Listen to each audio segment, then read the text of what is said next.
During a trip through time, the Legends were forced to land the Waverider in Blue Valley, Nebraska, where they discovered a young superhero. Yes! About to take flight. That's cool. Who are you? I'm Stargirl.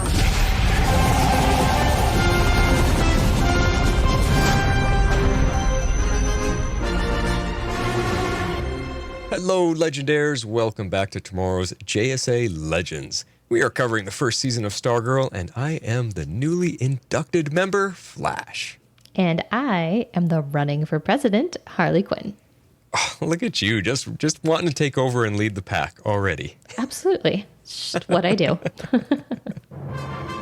And now, here are your hosts, the fleet-footed Flash and his hammer-swinging partner, Harley Quinn.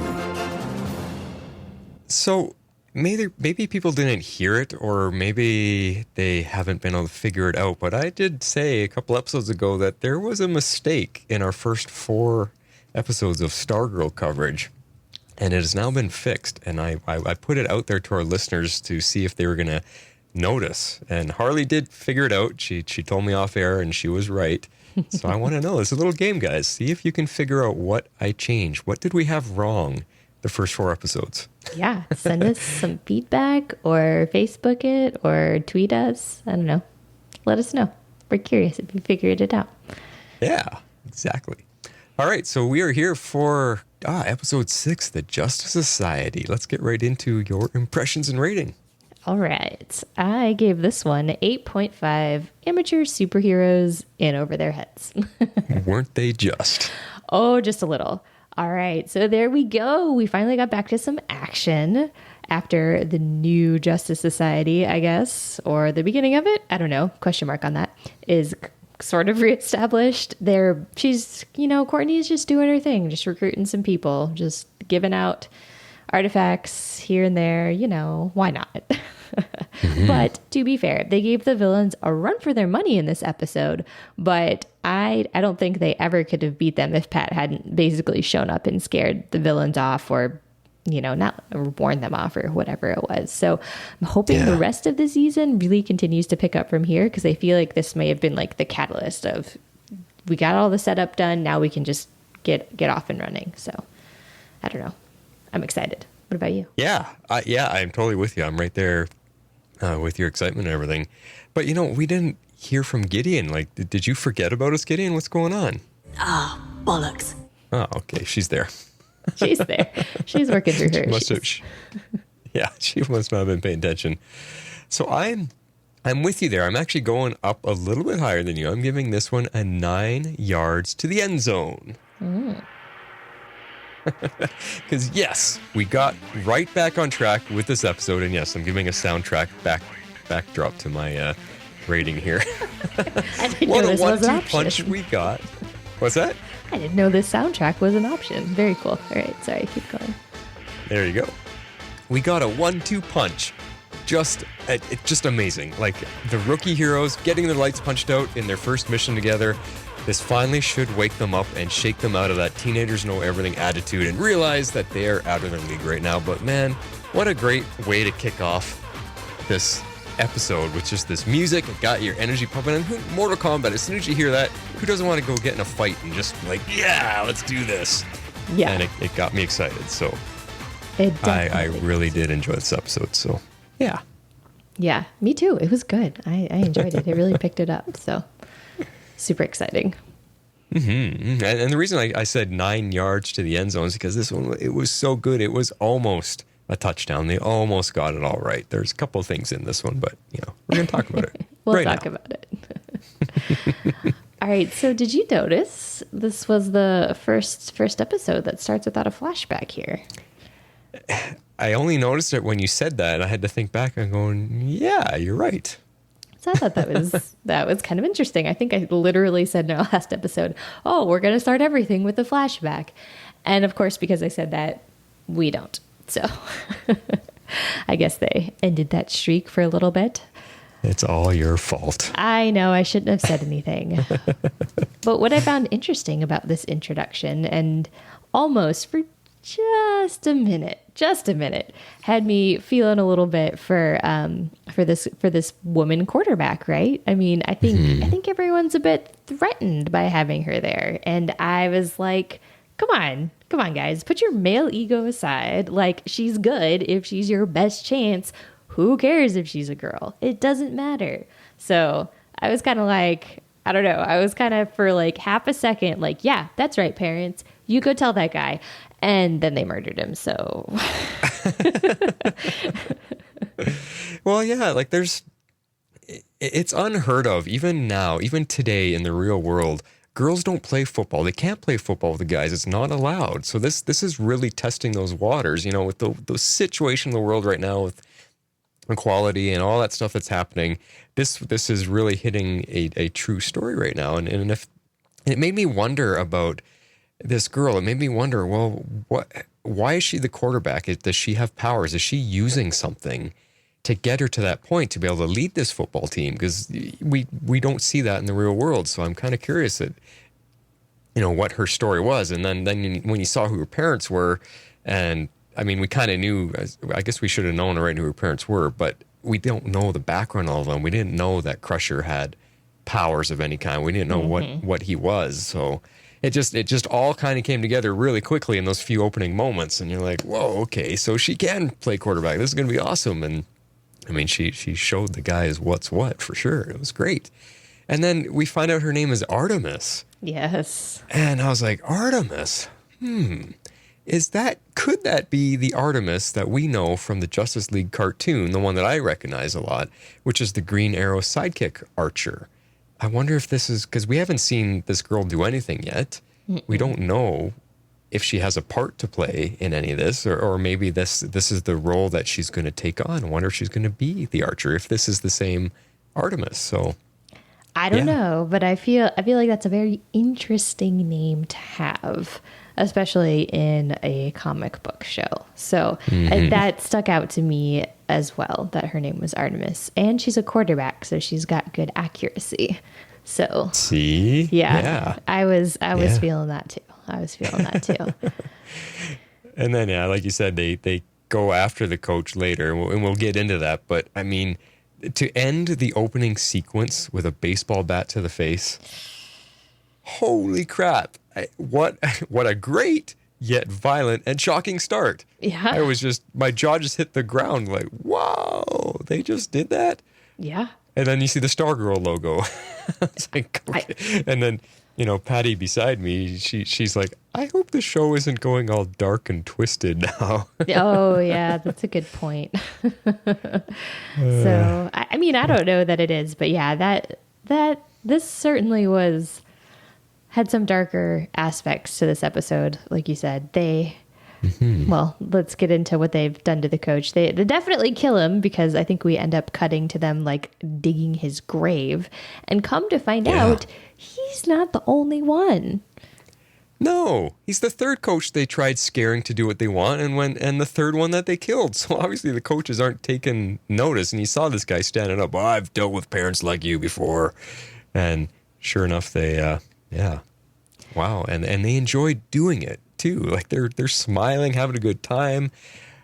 Those guys are nefarious. And it made me think, okay, if that many coaches in that many years are just disappearing or losing their jobs or whatever, what coach is going to accept the job at that school when the previous ones are disappearing and the stories don't quite make sense as to what happened to them? Yeah, I think that's a good point. I don't know. Maybe people aren't really doing their homework. I mean, you definitely know the principal is covering it all up, so she probably has some sort of a backstory that they've fabricated as to, you know, where this person has gone, or people, as the case may be. So that's an interesting development, I guess. And another interesting one that I was not at all expecting. I did not catch on to the fact that Crusher was an ISA member. Did you? No, because we've speculated that. We remember a couple episodes, we were like, who is that guy? Could he be anything? Nah, he's just a pumped up gym owner. Like that's all he is. He's high on steroids.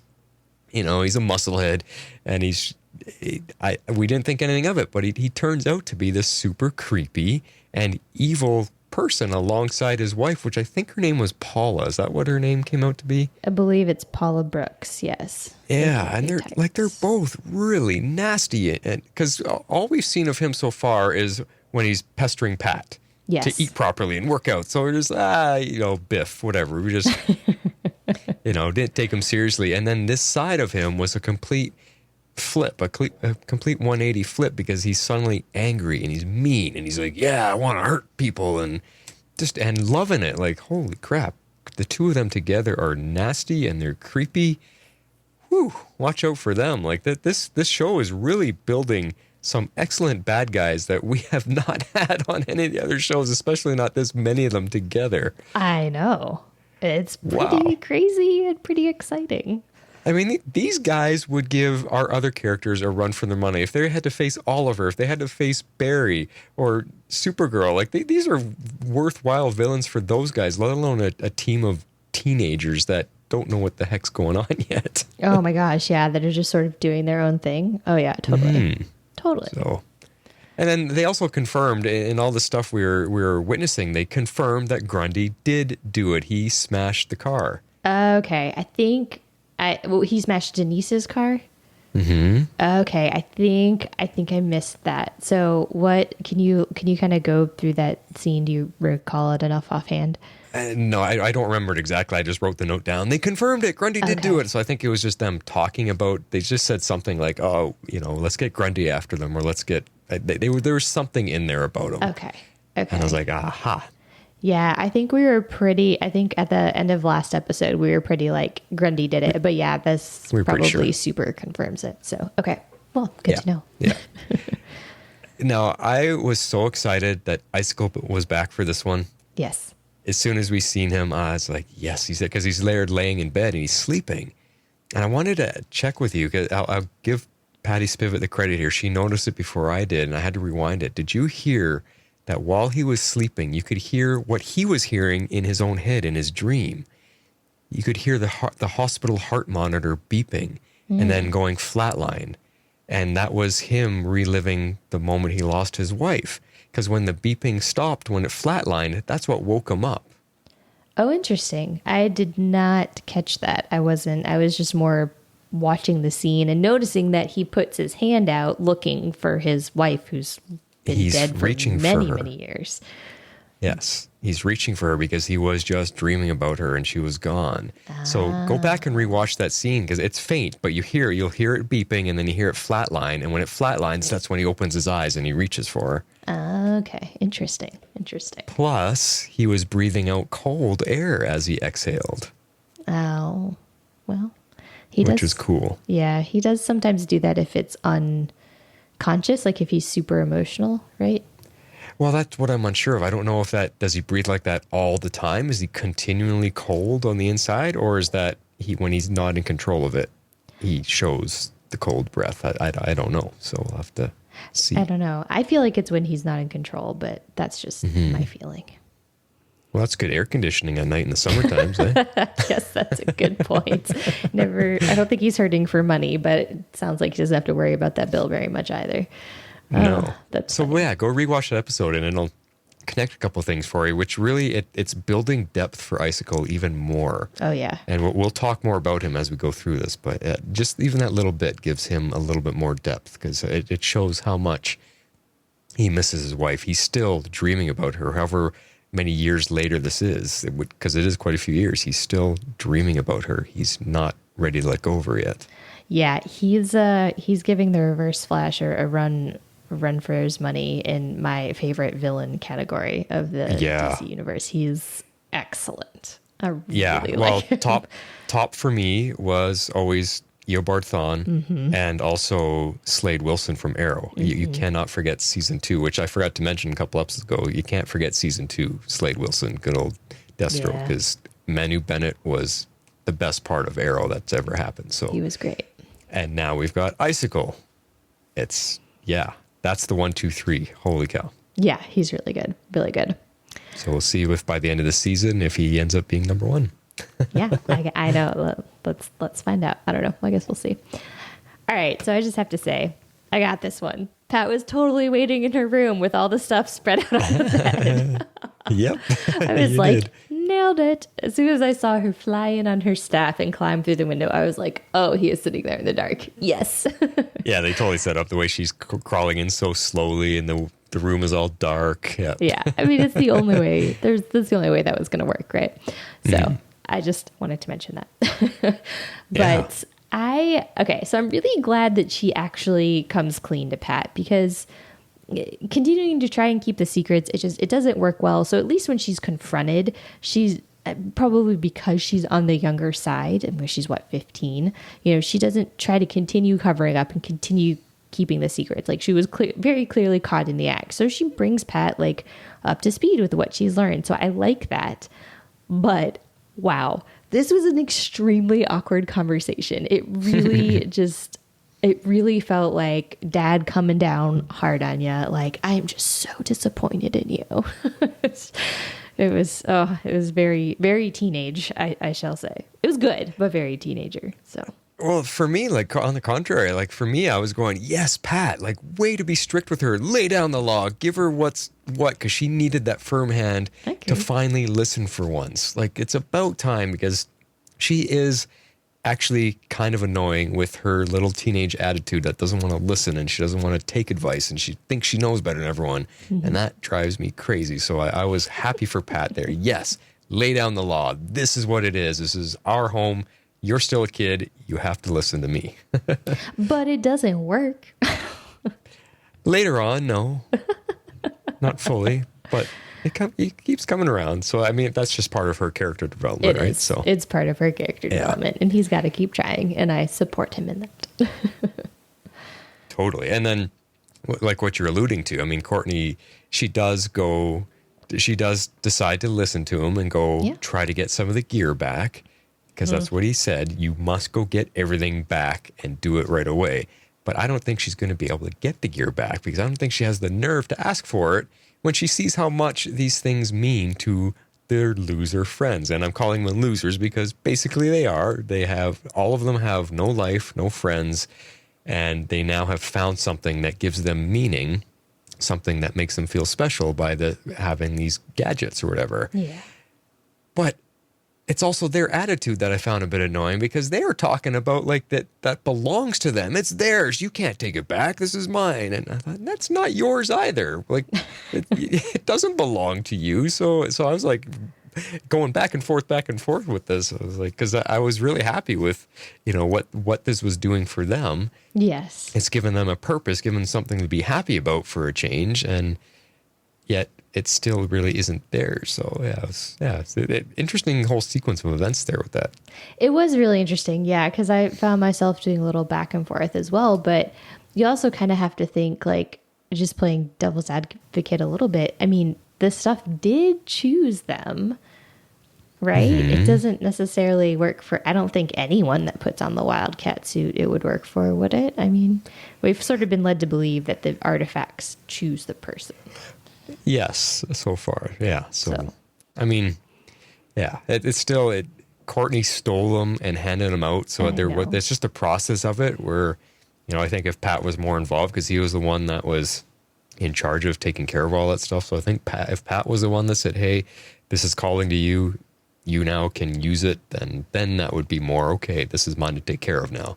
Right. Yeah. So I think it was the process that they went about getting these things makes it not quite theirs to be able to lay claim to it and be so defensive about it. I don't think they had the right yet. Yeah. I mean, I agree. Yeah. Yeah.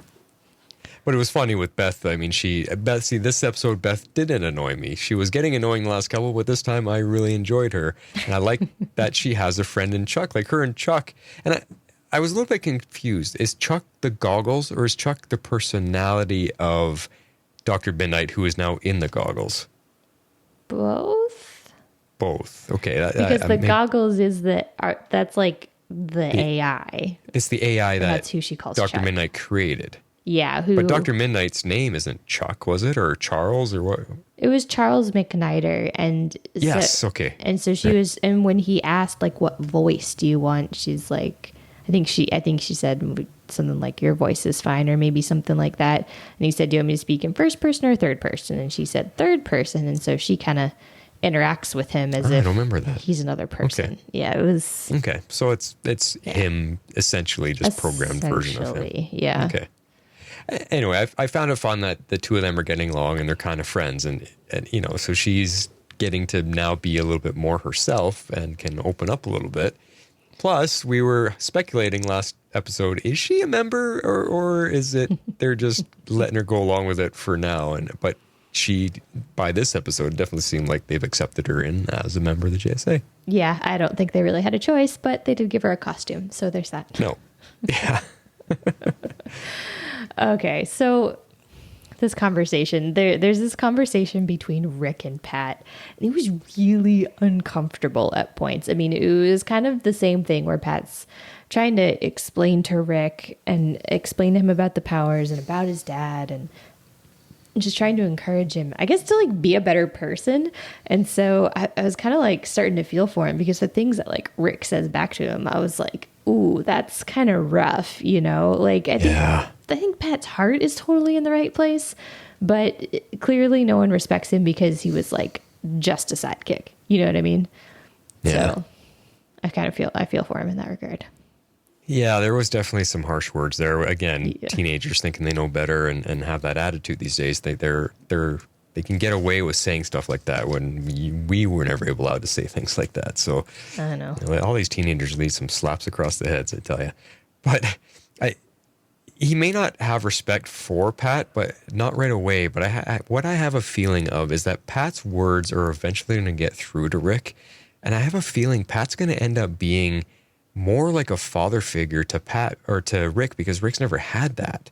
He's going to be this person that that actually cares about Rick's well-being, and Rick's going to warm up to that. And I think that's going to happen pretty quick, because Pat's going to continue to show that he cares and he's interested in his well-being and making sure he's doing the right thing and all that. And Rick has never had that since he was a little kid. So I think it's going to come around and it'll probably happen pretty quick. I don't see a story for Rick where he's going to be a loose cannon, angry all the time. I can't see that happening very long, because that would get really dull fast, and we'll just be like, enough with this guy. So with how smart the writers are seeming to be, he's going to get through to Rick, and Pat's going to be kind of like the guy he looks up to, I think, for fatherly advice.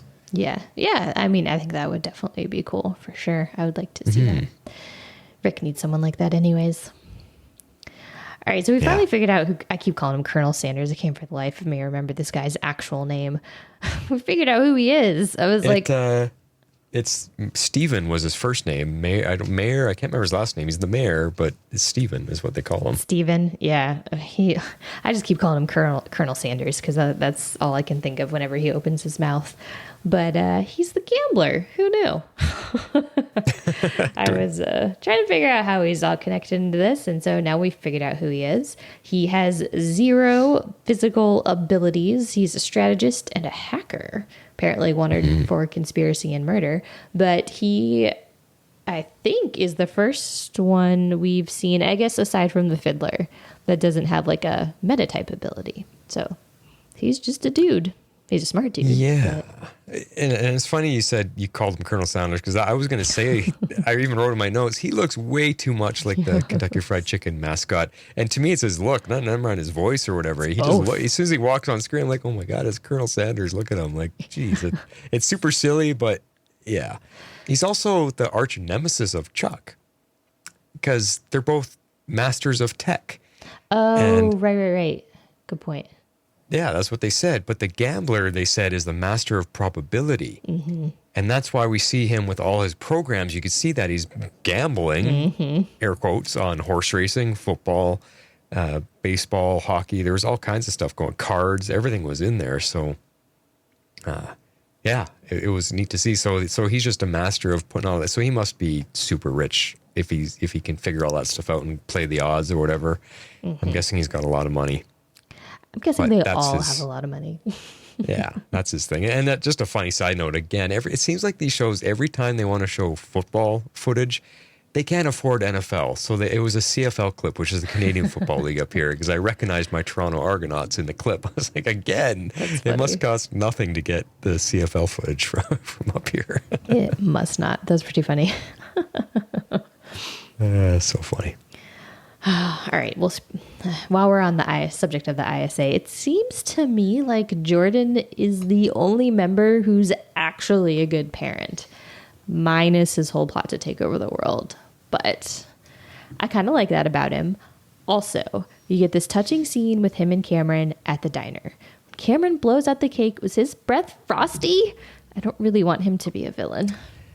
I wondered about Cameron's breath as well because they made sure that we saw it. It slightly looked chilled too, maybe not to the extent we saw icicles, but it was there, and it seems like all the kids are developing the same genetic power, so we'll have to see. And I'm with you. I don't want him to go dark, and I don't think he will. I'm not sure. We'll see. Back to Icicle, because I want to talk about Icicle here. I really like him, and I actually like him.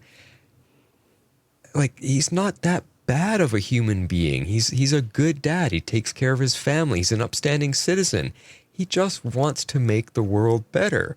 You say, oh, he wants to take over the world, but really he's just wanting to make it better. And this, again, brings it back to why he's such a good villain. He doesn't think he's doing anything bad. He doesn't think he's doing anything evil. He's trying to figure out a way to make the world safer in the way he thinks it could be. I mean, he's not even teaching Cameron to be bad. Quite often you see villains, if they have kids, they're bringing their kids up in a villainous way and teaching them how to be nasty and how to be cruel and be whatever. But he's not. He's making sure that Cameron is staying out of it. Yeah. And, you know, every time we see a scene with them, he's just a normal guy, just a great dad to his kid, and he really cares about him. And you look at them going out to celebrate his wife, Cameron's mother's birthday together. It's like a tradition. I mean, even earlier in the scene, we see Icicle leaving super early in the morning, and Cameron wakes up. He's like, Dad, where are you going? Is everything okay? It's like really early. He's like, don't worry, son, I'm fine. Yeah, he says, yeah, but Dad, it's today is really hard on us. You know that. And he's like, it's okay, don't worry. There's this really strong bond between them. And if so Icicle cannot be that bad of a person if his son, who is truly seeming like a good-hearted kid, isn't drawing from any of that. There's no sense of evilness that I'm picking up in from Cameron. So Icicle cannot be that bad of a person. It seems to be his villainous ways, and that's why, like, I'm trying to argue for him, even though we know how nasty he is and he doesn't care. He's killing people or whatever. But really, underneath, he's actually a decent person. It's crazy. It is crazy. It's a very interesting dichotomy. So I don't know. We'll just have to see where it all goes with him. But it does make him an extremely compelling villain. Probably the most. Like I'd say right now, I agree with you. His story is the most compelling, even more so than Reverse Flash's. Oh yeah, I would agree. Yeah. This what they're developing. It's crazy. Yeah, because I mean, you think about it. We're 6 episodes in, and as soon as his face showed up on screen when he's laying in bed there, I was like, yeah, Icicle. Like, I'm rooting for the bad guy here. I'm excited for the bad guy more than any other character. So that tells you something. Yes, it does. That is true. That is true. Yeah. Okay, so while we're on parent-like relationships here, I thought Mike and Barbara bonding was kind of a couple of nice scenes there. It seems that Pat is spending all of his time with Courtney, so I guess Barbara, spends a little bit more time with Mike and kind of gets to know him. So I thought that was pretty cool. She goes to a science fair and they do that whole thing. That was cute. Gives him a mother figure to have because he probably needs it. I mean, you look at the little beep that he is.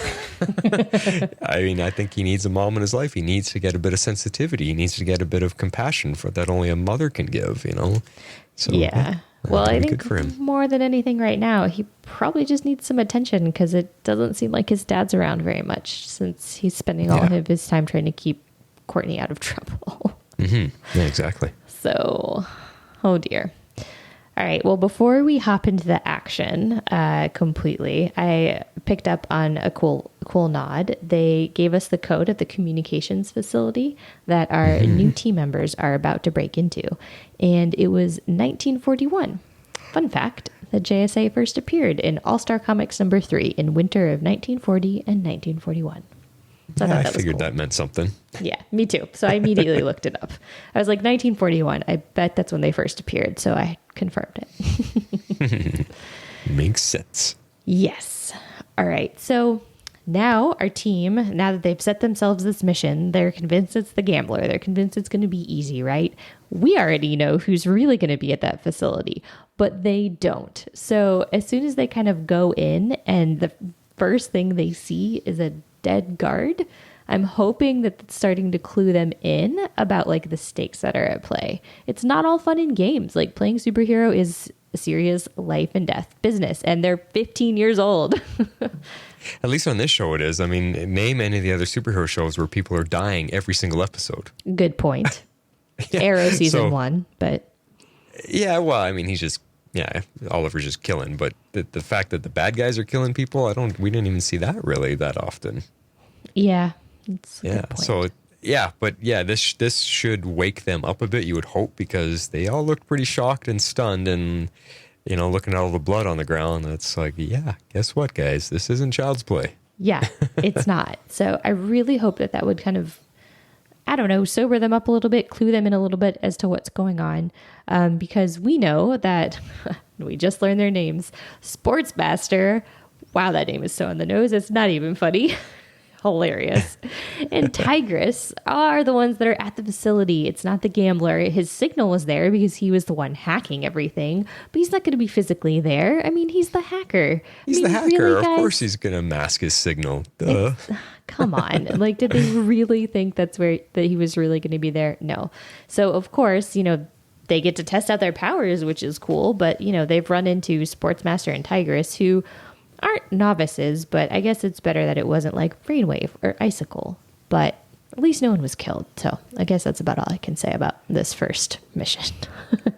Yeah, well, and I mean, you laugh at Sportsmaster, but I've always known about him. He's basically what inspired Casey Jones and the Ninja Turtles, because he's exactly the same. But I actually have always thought him to be kind of cool. Name aside and everything, because he's skilled in every single sport. That's where his name comes from. I mean, that was pretty awesome. That was pretty awesome. Yeah. He adds in high tech, and he does, I have to look him up again. He does have some kind of superpowers behind it. And I can't remember if it's just that he's super honed in. He's able to super hone in on all his skill because he's perfect in every sport. Yeah. Doesn't matter what sport it is. He can do it like he's been doing it his whole life. So there's something in there. I'll have to look up what his powers are. But I thought they were both actually really awesome. And they were also presented really well here, and because it was such a great fight sequence for most of it. I mean, there was a couple cheesy looking moves where I was like, you know me and my choreography knowledge. I'm like, no, that didn't pull off well. But for the most part, the fight was pretty awesome, and it made these two look like worthy combatants, and that the kids, like 2 of them, could take out a team of 4 kids, no problem. Oh yeah, I totally bought it. Totally. Yeah. I mean, it was so good. It was up to Arrow standards, I would say, in a lot of ways. I would agree with you. I thought it was excellent. I enjoyed a good bit of it. I really, I mean, it was long. I mean, it was a good bit, which is good because we were both like, let's get some more action. Let's get some more villains. And we got it. But yeah, it did. It did stretch out for quite a ways. And each of our heroes had to basically, like I kept saying, get their heads smacked around a little bit. And they did. So I think, this is a hard lesson for them to learn. It was. So let's dive in a little bit on each of our heroes, and we can kind of talk about what's going on with them. So first up is Rick. He's way too angry. He's got to chill and learn to focus to really improve his powers. He's got brute strength, but he's just going at it with blind rage. Like there's no finesse, no thought. He's just rageaholic right there. Yeah, and I think that's something that Pat's going to be able to help with eventually. Yeah. Because right now, as you're saying, he's got no control or experience. He's just throwing his fist around, and that's not enough. I mean, even as a teenage self, his jerk uncle was beating him down. We saw that scene. He's like, you want me to just lay your ass on the ground again? When he was trying to stand up to him. So he doesn't fight. He's just bursting out with emotion, and you've got no skill, you've got no experience. So definitely a guy named Sportsmaster is going to lay the beatings down on you. And he did. I mean, good thing he had that hour of super strength, because I'm believing he's probably a little bit invulnerable as well with that. Although he was coughing up blood, like he got beat pretty hard. So yeah. Yeah, but he didn't die. So yeah, I'm with you. I think he gets a little bit of invulnerability from that, perhaps. Yeah, because what was happening to him would probably break most of us in half for sure. For sure. Yeah. I mean, look at that scene. When he lifts the car up, he's like, "Hey, Sportsmaster," and the Sportsmaster's like, "Yeah, yay for you! You lift the car," and he just wipes him out. You know, and the car just about lands on him. So it's like, you got no experience, kid. You really like what were you going to do with that car? You can't throw it. The guy's going to roll out of the way. Like it's it's like unless you can throw it, like there's no threat. All right, so next up is Yolanda. She's at least a trained boxer, so I felt like she has that edge. And she's got the Wildcat suit now, which helps with a whole host of other things, you know, balance and tricks and, you know, stuff like that. But she can at least fight. She knows what to do. I mean, granted, it's just a fist fight. It's not like MMA, but it's, well, maybe she's trained in MMA. But I got the feeling that she was just a straight boxer. So at least she's got that's a little bit of the hand-to-hand. And so I felt like she was able to kind of keep up with Tigress. I feel like if anybody else had gone one-on-one with Tigress, they'd be dead in a heartbeat. Yeah, I think so. Like maybe when you say edge over her teammates, because they don't have any fighting skills. So I mean, she has that, and the suit did help, because you saw a couple of the sequences when she was jumping, you could see the suit kind of having this purple glow when it was, you know, when she lands, her feet glowed purple, and different things were happening. So the suit's definitely helping her. Oh yeah, for sure. Get some agility and get some things. But I still think Tigress was working her pretty hard. I mean, I got the sense that Wildcat was barely defending herself, just enough to stay alive. Yeah, she was throwing the fist, but Tigress was blocking. I don't think Wildcat landed a single shot, really. Not really, no. No, I agree. So, yeah, she has an edge over her team in that she's like trained to fight. So at least she didn't die when she went up against Tigress, because I feel like any of the others would have. Yeah, her boxing saved her from getting killed, for sure. That's the bare minimum, I think. The boxing saved her. But I think Tigress was just kind of toying with her a little bit, too. Because I think if Tigress really wanted to take her down, she would have. I think they were just kind of seeing what these kids could do, what they're all about. Yeah, I think so, too. I mean, they knew they were kids. Although there was a point when Beth rushes in and does actually like save her. I wasn't unconvinced that Tigress wasn't going to kill her. Yeah, it's possible. But I wonder about those two, because they have a daughter the same age at the same high school, and they're both there cheering on the football team, and they're both I don't think they would kill a kid. I don't think these two would. Who knows? I mean, I hope not, but they're also super villains. So I don't know. Yeah. I don't know. They kill the football coaches pretty quickly. Adults, fine. Yeah, I just have a feeling because they have a daughter, I don't know if they would. Well, then again, Icicle killed the kid, so we'll see. Yep, we'll see. Yup. Interesting. Mm-hmm. So Beth, poor Beth, she has an AI and is otherwise completely unprepared. That's putting it nicely. She's useless in a fight. Yes. Hands down, she's useless in a fight. She's good for the espionage and the breaking in. Anything that has tech-based situations, she'd be great for that. But if she got in the way, she'd be killed in a second. Oh, yeah. Simple as that. There's nothing she can do. Yeah, 100% agree. So they got to train her up. They got to do something, but she needs some training stat. That's what I got to say. All right, Courtney is last but not least.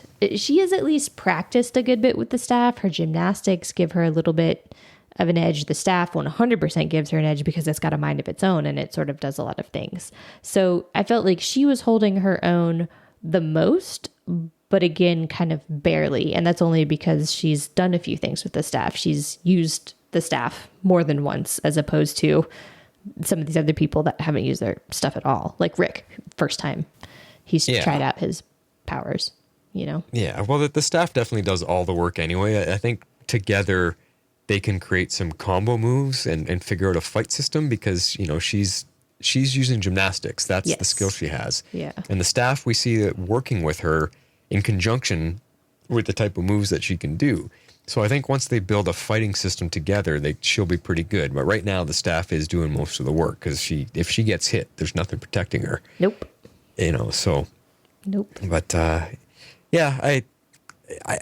think Tigress and Sportsmaster weren't going full out on these kids. I don't think they were. I have a feeling they were just toying with them. They were testing them. They were seeing there's something about them. I think if they wanted to kill the kids, they would have been done in a few seconds. It wouldn't have been such a long fight. Yeah. Yeah. That's true. But I like that they spaced it out. It gave us some good action. It kind of got to showcase everybody not having a clue what they're doing. So I'm hoping they'll learn a lesson from it. You know what I mean? Like, I need them to learn something from this. Well, and how annoyed would we be as viewers if these kids were suddenly just awesome superheroes and they could stand toe to toe with these villains that have been villains for 20 years like that? Exactly. I would just be like, I'm done with the show. This is so unbelievable. Yeah, it wouldn't make any sense. I agree. Yeah. All right. So I saved this for the very end because as soon as our heroes start to assemble, you know that Pat has to show up in his stripe suit or car, or I'm not sure the correct way to state that.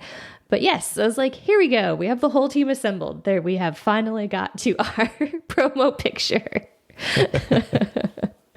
So I thought that was fun. Yes, Stripe, as in Special Tactics Robotic Integrated Power Enhancer. There That's we what go. You call it. I'm never going to remember that. Yeah, I mean, there's just a funny scene. Of course, that's where we get our cover photo from, the publicity photo that's used for this team. And it's now our new picture for our Facebook page, was that exact moment right there. It was. As soon as you see the four of them, I'm like, oh, this is it. Here comes Pat to save the day. Yeah. So I loved that moment. And it also, gave our villains a chance to escape, I guess. I don't know. Anyway. Well, the robot does scare them away. They're like, oh, okay, yeah, maybe not just the two of us for this guy. Let's go. Yeah. I mean, it is a pretty big robot. Okay, so down to the ending scenes here. Project New America. Definitely a brainwashing project. They 100% just admitted they absolutely need Brainwave, and without him, Project New America is, quote, nothing. We called it. You Prediction called it. is affirmed. Yeah, I guess, okay, I'll take all the credit. I called it. So the fiddler also isn't the original fiddler. Her husband was. She's just taking up the mantle. So I still wonder, with this Project New America, I still wonder if it's her music combined with Brainwave to do their take over the world scheme, whatever's going to be with that satellite, that they're going to project Brainwave's mental abilities. I wonder if the music is like the carrier for that. We'll have to see. That would be really interesting. But yeah, I'm interested to see how they're going to do it. So hopefully we get a little bit more about that in future episodes. I'm sure we will. This has got to be building to like the final thing for this season, right? Yeah. Yeah. And maybe the season's going to end on that. Maybe they do take over the country or something with this Brainwave. And now our team has to dismantle it somehow. Yeah, that would be a good cliffhanger. Yeah. Okay, so given this information about the fiddler, I came up with a new theory this episode. We'll have to see if it plays out. But now, as of the end of this episode, I was thinking that the janitor could possibly be the real fiddler. He's Irish. And didn't Pat keep saying that he was a man and he was Irish? So we know Bowen's not the original fiddler. So maybe he could be it. I don't know. It's probably a stretch, but I don't know who this janitor is. It's driving me crazy. Yeah, I'm not sure. To me, it seems like he's lost his mind a little bit. He seems a bit out of it. Like he's lost some memories. He's lost some connection to him. I mean, he's kind of playing the part of a lowly janitor. Like there's nothing else in life he can do but clean toilets and sweep the floor because that's as much as his brain can handle. So I don't know. I don't imagine that being the type of man that she would be with. But if he has changed so much because he's lost part of his mind, then that's a possibility, I guess. But I feel like there's something more to him than that. I don't know. We shall have to see. So we shall have to see. Continuing the janitor tracking. Yes. All right. Well, that's it for the notes. Let's get into our favorite scenes. Or favorite scene, apparently. Yes, just one, because I had mine written down in my notes and I came into our Google Doc here and saw that you had the exact same scene. So, because I had no time to go watch the episode again and pick another one out, we have one scene to play for you this week. But it's okay. It's a good scene and it's a minute or two long. So it's a longer one, but oh man, it was good. So towards the end, Courtney suddenly realizes how Pat has felt the entire time. Almost like it went in one ear and out the other. Yes. I wonder, because we were both so frustrated with how she was behaving, and now it all came back to her. I mean, if karma's a bitch, boy, it came right back and got her real fast. Yeah, that was good. I loved it. So here's that scene. Listen, I wanted to... I know. Just thank God you showed up. Really? Oh, you would never believe them, Pat. I had a plan. Stick together and we would nab the gambler and interrogate him, and they didn't do any of it. They didn't listen to a single word I said. Seriously? Serious. What, like it went in one ear and out the other? Right out the other. And it seems to me, based on what you're telling me, that you're trying to help them. I'm just trying to help them. I mean, that's gotta be kind of frustrating. So frustrating. And even maybe a little annoying. A lot annoying. Yeah. They're going to get themselves killed. Yeah, I mean, that's my sentiment exactly.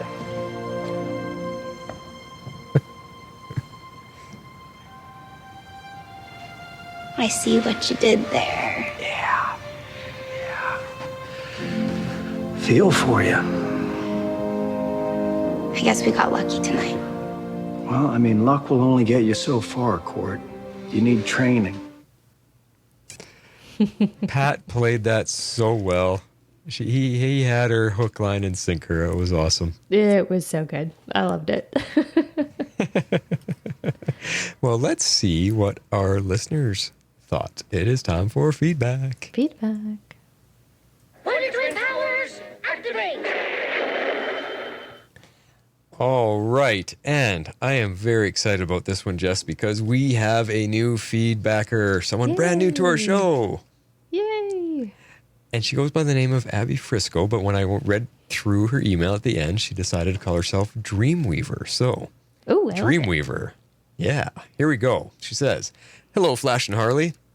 First off, I want to say that I'm a bit upset that I only found your podcast as Season 5 of Legends was ending.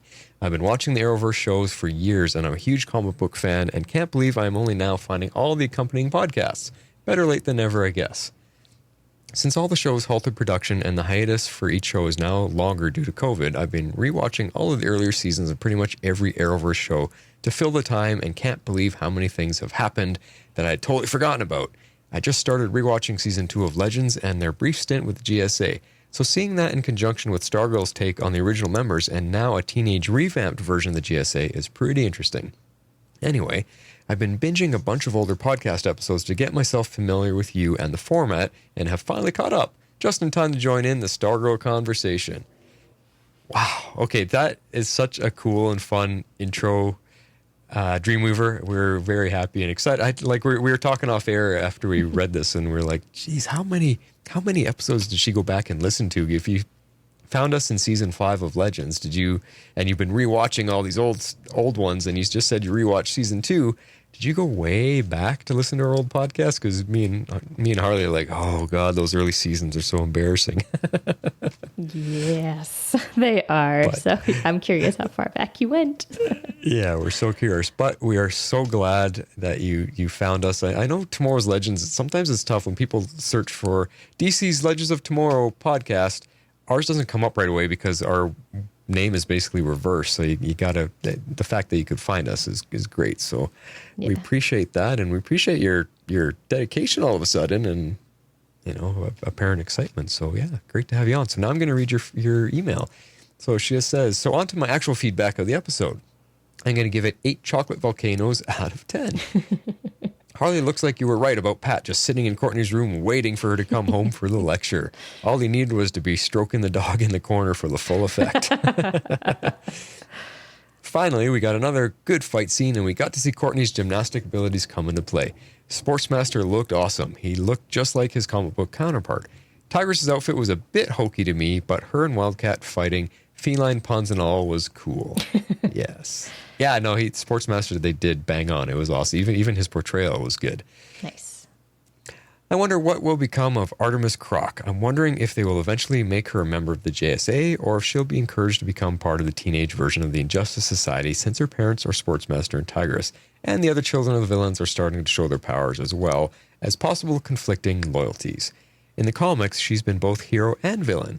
but I prefer the hero version like in the Young Justice cartoon. Guess we shall see. Yeah, that's what I was mentioning. I meant to say Young Justice. I think I said Justice League, but yeah, she was good in Young Justice, and she did kind of waver back and forth too. She was a good guy, but she kind of wanted to follow her own ways of doing things. So yeah, we will see. Need to watch it, Harley. One of these days. I haven't landed on if I like Mike yet or not, but his moments bonding with Barbara were kind of adorable, and she's the only one of the family right now trying to give him any sort of attention. Yep. Hear, hear.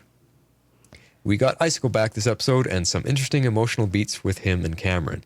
He's a really charismatic but particularly chilling, pun fully intended, villain.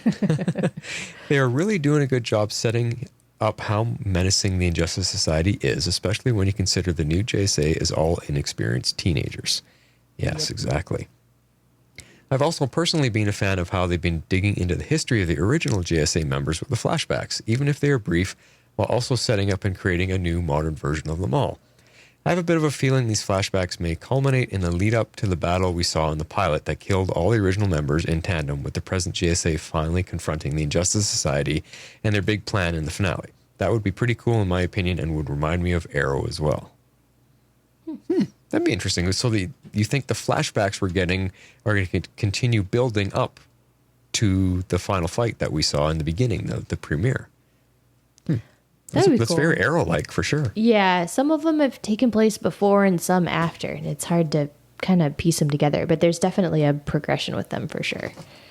That is true. Yeah, because some are most definitely before that time, but then a few of them, like Rex's parents being killed, was definitely after. Mm-hmm. Yeah, you're right. Yeah, I guess, again, as we always say, we will see. We shall see. She goes on. So for this series overall has really impressed me with the technical aspects, which I tend to pay just as much attention to as story, since I'm a filmmaker myself. It's definitely got a bigger budget than the CW DC shows, and it looks rather cinematic. Each episode is like a mini movie. The editing, especially with the music, is fantastic, and the VFX are pretty great. I'm really enjoying the show so far, even if the characters are making some irritating decisions. But hey, most of them are 15, and I probably wouldn't do much better. Although, I was reading comic books in high school, so then again, maybe I wouldn't be making all those rookie mistakes. True. Anyway, thanks for the podcast, and catch you next week. Abby, a.k.a. Dreamweaver. Yay. Awesome, Abby. Welcome to the team. Welcome to the show, and thanks for finding us, and thanks for that fantastic email. You say you're a filmmaker? I want to know more. Maybe, because I make short films and stuff on the side of my regular job. So I'd love to kind of talk to you about that, maybe off the podcast. That'd be cool. Nice. Now, before I move on to the next emails and feedback, I wanted to throw this in here. We saved it for the end because Abby not only has become a new fan of ours and sending us wonderful emails, she has also gone on to become a Patreon member by supporting us, and she's gone ahead and become a $20 a month patron. That blew us away. Holy cow. Yes, I will put in the cheers and stuff right here. Thank you, Abby. That's amazing. We cannot thank you enough. That level grants you a t-shirt, a Tomorrow's Legends t-shirt. So what we need from you is a physical mailing address and a size, a lady size. I've got to get some new shirts made up anyway, so this is a perfect time to do that. You just got yourself a shirt for that, and thank you. Thank you so much. We're happy to have you on board. It's always so exciting to have new people join us. Yes. So, and if you would like to do what Abby just did, this is the instructions as soon as I can find them on the tablet. Here it is. If you'd like to support our podcast, you can do so at our Patreon page at www.patreon.com/tomorrowslegends. My tablet is my soundboard for all the sound effects on the show, and when we get lots of feedback and I got all these different sound cues and stuff, that I have to scroll through it to find them because they don't all fit on one screen. I know. It just broke me. I think I'm tired. All right, so thanks, Abby. That's just amazing. So moving on, next is Bianca with a voicemail. Hey, Flash and Harley, it's Bianca again with feedback for episode 6 of Stargirl. I really like the opening montage where we get to see Artemis Crock on the football field, and I have to say, was pretty satisfied when she decked that kid he deserved it. Yeah. Also, this is the same Artemis, well, her, I guess by name, that we saw in, I'm losing my mind. What is it? Oh, Young Justice. The cartoon. The one that Green Arrow brought in and ended up being with Wally. She, of course, isn't blonde in this iteration. That's okay. I just wonder if she'll have a sister, who will be Cheshire. So there's that to look forward to. And I wonder, too, if they take her this route, if she'll be a villain to start and then maybe change over to the other side. I guess we'll just have to wait and see. Because this episode is pretty much the most we've seen of her. Yeah. And at the end, well, not really the end, but, the last third of the episode. The writers are doing a really good job with the staff still. It's so lovable when, Courtney came back in the evening and, saw that Pat was waiting for her. The staff freaked out and slid under the bed to hide because it didn't want to get in trouble. That's right. Kind of like a little kid or, a dog who knows it's in trouble, goes and hides under things. That was great. I loved it. I laughed out loud at that one. That was good. And Blue Valley isn't so innocent, apparently. Then again, I think we all know that. Looks like Crusher, a.k.a. Sportsmaster, and his wife, a.k.a. Tigress, have been real busy. They've killed 3 coaches in 2 seasons. 2 seasons. That's crazy. Guess they're really those sports parents that people warn you about. Yeah. The scenes where Courtney tries to go to the girls and get the stuff back didn't go quite as she planned. I did love that they showed Yolanda looking at old footage of Ted Grant and looking into his history and using him as her inspiration. That was great. I really, really, really liked that a lot. However, when Courtney went to go see Beth and found her in the library, she had the goggles on and was talking to Chuck. Made me sad. Feel like the goggles are, a placeholder for real, actual friends. Maybe being in this superhero world now will help Beth, grow a little bit. Encourage her to go beyond her, her comfort levels and, engage with people. Yeah, maybe, hopefully. I would really like to see her grow emotionally and just kind of see that sometimes the way that she behaves, nobody really, hears me when I talk. And see that, she has worth and she has a good heart. I am kind of interested to see how they're going to make her evolve. And I just hope they do it well. And on that note, Mike, Pat's son, we finally saw a tiny, tiny little crack in his shell when he was at the science fair and he saw that, all the parents do go to these science fairs and he had nobody. So when Barb showed up, his face lit up. That was sweet. So he does care. He just tries to be tough and I can appreciate that. Boys that age want to be seen as tough. They don't want to be like soft and wanting to need anyone. So I appreciated it. It was good. And we are finally getting to see the gang in costume. The Hourman costume was a little there. I don't know. It's very fitting, I guess you could say. I'm not really sure what else. It's going to take a little getting used to. Seeing Dr. Mid-Nite's outfit on Beth is a little jarring too because she's so short. I think she's shorter than Courtney. I don't know. It's hard to tell. I think she is. Interesting. I still love to see Londa in the Wildcat costume. It's great. Love it, love it, love it. And, excuse me, the pairings that they had during the fighting here at the end, I really enjoyed seeing Wildcat fighting Tigress and Sportsmaster fighting Rick. That was good. Of course, then, Rick had help from Courtney at the end. But, yeah, it was good. They kind of worked together, but not really. Rick has some issues. He needs to learn how to become a team player, just like they all do. They shouldn't have done as well as they did, I don't think, tonight. But they did kind of get their butts kicked. It was only when Pat showed up at the end that Sportsmaster and Tigress basically took off.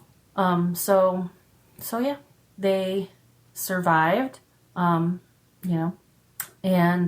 back at the garage, they finally have a little bit of appreciation for Pat's skills. I liked that they were very taken aback and surprised that, Pat built Stripe. That was good. And I really, really enjoyed actually seeing the light bulb go off in Courtney's head at the end there when she was trying to explain to Pat what happened. And the realization come across that that's all he's been trying to tell her. That was very satisfying. So, yeah, hopefully we'll start to see these kids get some training and learn how to work together as a team so we can do better next time. So, that's it for now. My rating for this episode also includes a stray observation, and we'll see if you guys can figure it out, is 7.25 satin tights. That's it. Talk to you guys later. Bye. Oh, no. Is she testing us on something? Satin tights. Satin tights. Not Hourman, not Stargirl. Maybe it was Hourman. Yeah, I don't know. She did. He looked like pause he had on on him like for a a moment. whole bodysuit. I did want to bring up the scene that she talked about, the staff acting like the dog. That was actually pretty funny when it got scared and ran under the bed. It was hilarious. Yeah, I'm glad she brought that up. That's kind of funny. I wonder if they're going to give us a bit of history on that, where the staff gets its personality from, and if it's alive, and what's going on. I wonder if she's going to eventually ask Pat about it, and he'll tell her, like, yeah, it's. I hope so. I'd like to learn more about it for sure. All right, next up is Carrie Johnson. What's he have to say? I really appreciated the combo between Pat and Courtney in her room. Pat had good points, and the comment about Joey's death punctuated his argument. The truth is, though, whether Courtney recruits another JSA or not, the ISA is a danger to the kids and everyone else anyway, so fighting back is the only chance Courtney and Pat have. Their fundamental difference is their approach. Imagine how different this show would be if it was Pat who took the lead. It would relegate Stargirl to a secondary character, and it lessens the impact of her own journey. To me, and I know this might be blasphemy, but it's the biggest gripe I have about the MCU's Spider-Man. By making him an Avengers fanboy and Tony Stark worshipper, they've made his own journey as Spidey a secondary story. That, I believe, is a disservice to the character. In this show, Courtney is defined by her own agenda and goals. Because of that, she's not so much in Pat's shadow. As a result, it's Courtney's voice that guides and leads the show. That's for the better, in my opinion. I also really liked the last combo they had. Courtney finally understanding Pat's point of view is the funniest and best aha moment of the series so far. Agreed. Yeah, so true.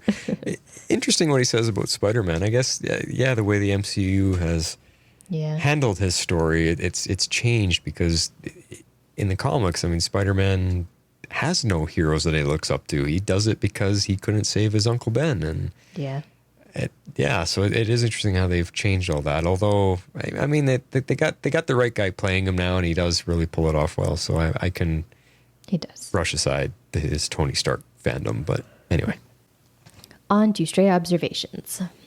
I don't know that Artemis will become a hero, villain, or anti-hero, but I totally love her badass energy.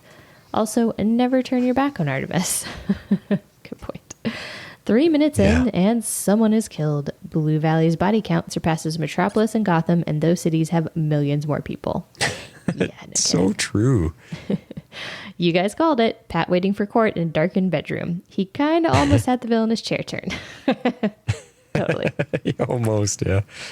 As the biggest fan of the rocker, Dorothy, I loved hearing her song, Wicked Ones, when the new coach was introduced. By the way, I wonder if the new coach ever wondered what happened to the previous coaches, or why his health insurance premium is so high.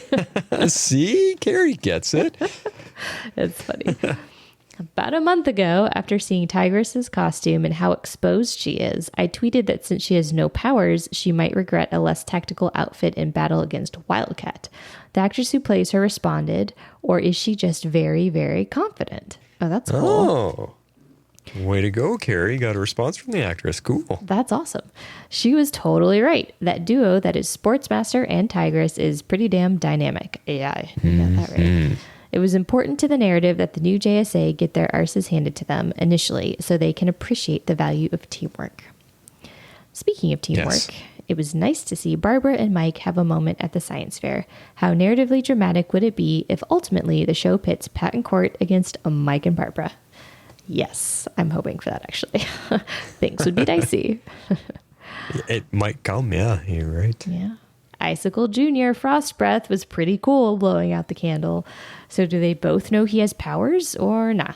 Also, I know Icicle is supposed to be a villain, but the moments he has with his son are always heartfelt and well done. He's the hero of his own story. Yeah, 100%. see? There's something special about Icicle. He's Yes. Yeah. Yes. People are either, sorry, I was already reading, so I started laughing a little bit. People are either going to love or hate the look of the JSA costumes. I tend to think they're so campy that they're awesome. Yeah, well, and the kids, they are looking kind of ridiculous. I mean, Stargirl looks fine. That's typical. But the rest of them, yeah, they're kind of silly. I think I like the retro feel to them. And so that makes me like them more than dislike them. Hourman was very intense, though, I will say. I was not expecting that. I was like, whoa. Anyways, I know the JSA first appeared in 1941, hence the nod for the code. But why would the ISA use a JSA reference for their passcode? It would be like the Justice League making Lex Luthor's birth date the password to the Hall of Justice. Ha ha ha. Very excellent point, Carrie. However, that was definitely for the fans, I'm sure. Just an Easter egg, yeah. See if anyone would notice. I'm really glad that the director made a point to pause as our heroes, safe for court, sees, I'm pretty sure, their first dead body. No kidding. A lot of shows might breeze past that, but Blue Valley is small enough that seeing a dead body is a big deal. It also lets our heroes know what's at stake. Exactly.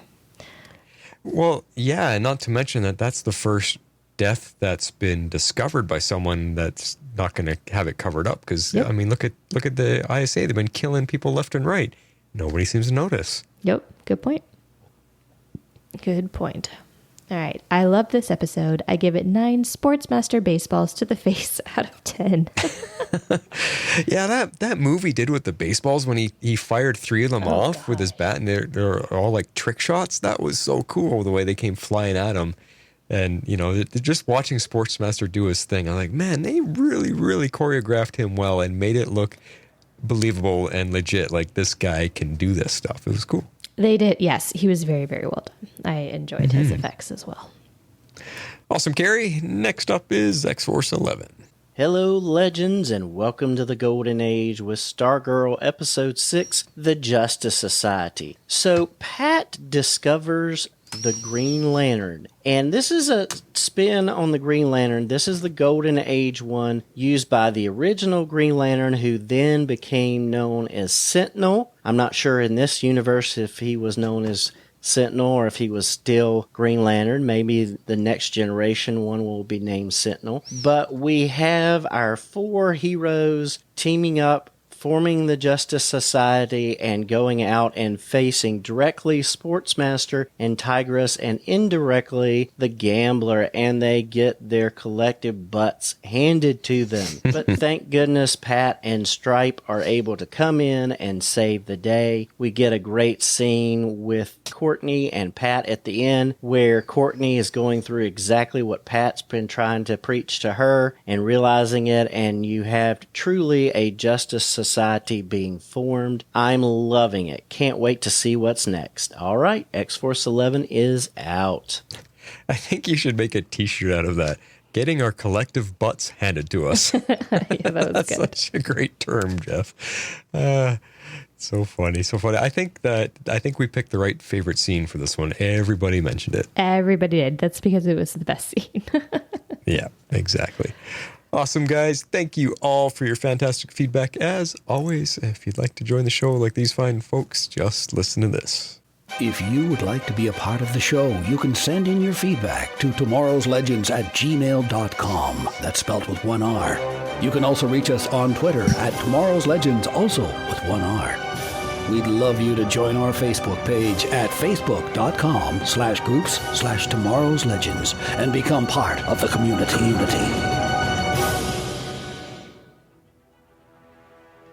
Alrighty. That is the end of episode 6, and we are quickly moving on to episode 7, which we are doing tomorrow, guys. Well, I might get this done tonight to release. So anyway, Monday. Yes. Monday, we are recording episode 7 so that we can be caught up for this week. So you guys have a 24-hour turnaround, roughly, give or take, to get us in feedback. So just do it Monday by 7 p.m. Eastern, and all should be good. And then after that, we're on regular schedule. Because Stargirl airs for most people on Tuesdays, unless you have the DC Universe.